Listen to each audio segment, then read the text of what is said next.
Alright guys, so finally I beat Sleeping Dogs. And let me tell you this game has been in my backlog for years. Like I had it for the PS4 and I played it for a few minutes, but then I stopped. And it's not that it wasn't good. It was just a lot of things happening around that time in my life that, I needed to take a break from gaming, from everything. And then, years later, I got it for Steam, and it was like the same thing. It was like I ended up moving, a lot of things going on, and then it was like, yo, this time I gotta do this. People were talking about it, my brother had mentioned it. I'm like, I need to finish my backlog, and I gotta do this one. So, I gave it a shot, and I gotta be honest, this game, it surprised me because, it's not that I thought that it was gonna be bad. It was more because here's the thing. I thought that this was going to be GTA in China, in Hong Kong. But when I beat it and when I was playing it, I don't know. I don't think that's a very fair comparison. Like, at least not to me. Because I get it. I get why people would call it, a GTA clone. It's an open world, crime game. You can steal cars. You can drive around the city. You can fight people. You can kill people. You can, shoot people and all that. So on paper, yeah, it checks all the same boxes. But I don't know. Like, it just, I don't know. It never really felt like GTA. It never really did, I think the reason is because GTA is more like a sandbox. I mean, it is like a sandbox game. So I don't feel like Sleeping Dogs was trying to do that. And let me tell you this real quick before I continue. This is not a review. I'm not a reviewer, or just like with Cyberpunk. I'm not. I just give my thoughts. That's it. I just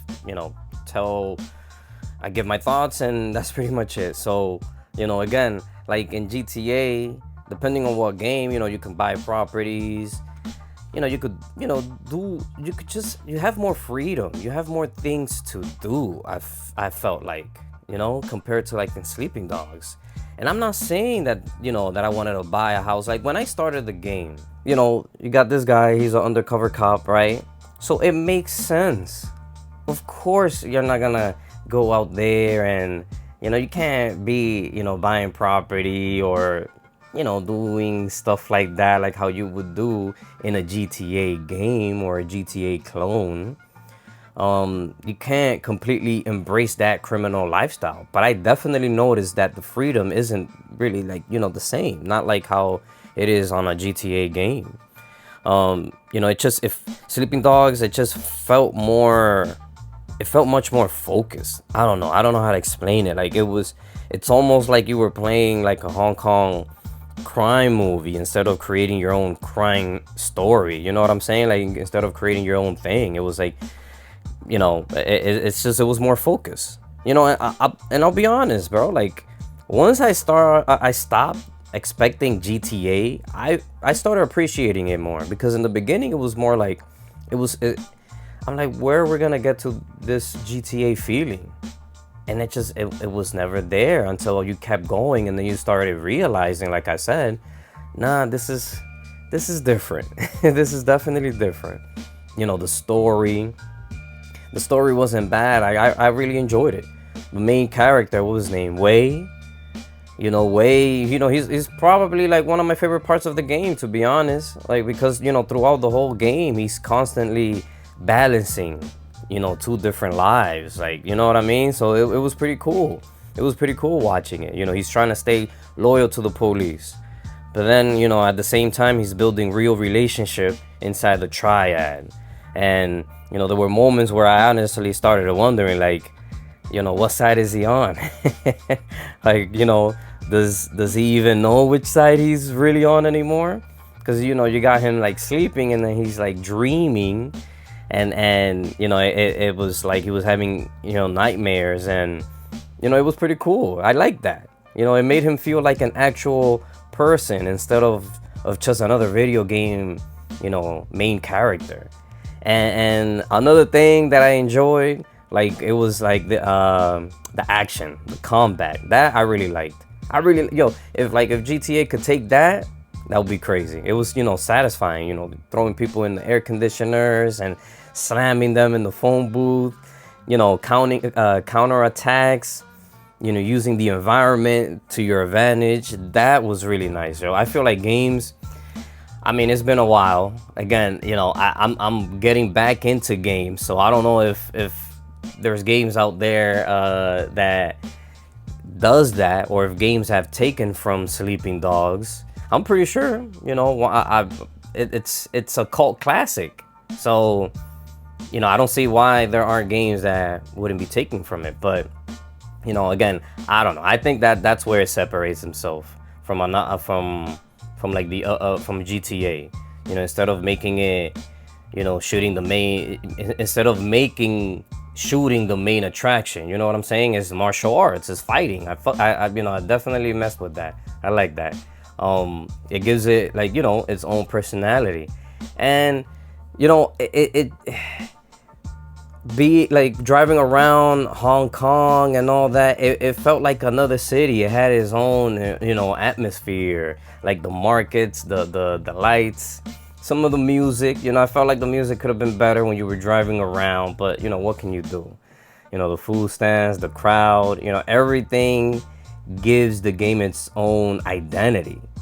But I don't know, like maybe it's because I'm from here, from New York, and that's from Hong Kong, so you got a similar feel of like city like, but it was completely different. And plus, I'm near Canal Street, so you get that it's different, but a vibe. You get that similar taste. But yeah, man. And it's crazy. One thing that I never knew until like I started playing and I was like, Googling it. This is crazy to me. This blew my mind.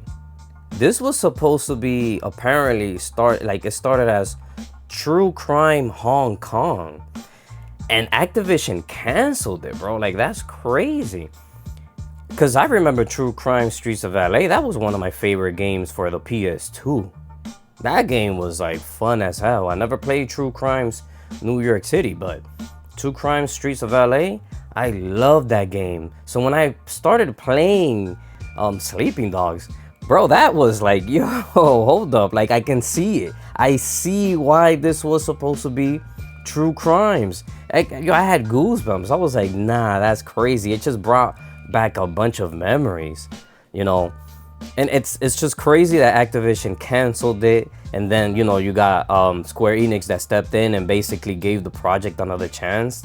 That's pretty cool. They that right there, I'm glad that they did, because I don't really play that many Square Enix games, but they kudos to them for doing that. Knowing that actually makes me appreciate the game even more. Finding out all of that, all that it was going through, getting canceled, and that's pretty cool, man. But it's not perfect. It really isn't. Like I'm not gonna sit here and say this is the greatest game. It definitely had its issues. There were like definitely moments where you can tell that this is an older game. Like I'm like, you know what I'm saying? Like it was, and it has some glitches here and there. It has some moments where I felt like, come on, what is going on? There were side activities that they felt like repetitive. The driving wasn't always my favorite either. I felt like GTA got that, and I know I keep coming back to GTA, but that was like the big comparison, at least in my mind. It was like, this was supposed to be a GTA clone. True Crimes Streets of LA was apparently a GTA clone as well. So but I don't know, like I feel like, here's the thing. I understand why people still talk about this game. I understand why people wanted a sequel, because Sleeping Dogs, it has something that a lot of games don't. I feel like it has like identity. It knows what it wants it to be. It isn't trying to copy everyone else. It has its own style, its own atmosphere, the combat, the story. And that's, to me, is more important than having the biggest open world. But I don't know. Let me know what you guys think. Am I tripping? Am I like, I don't know.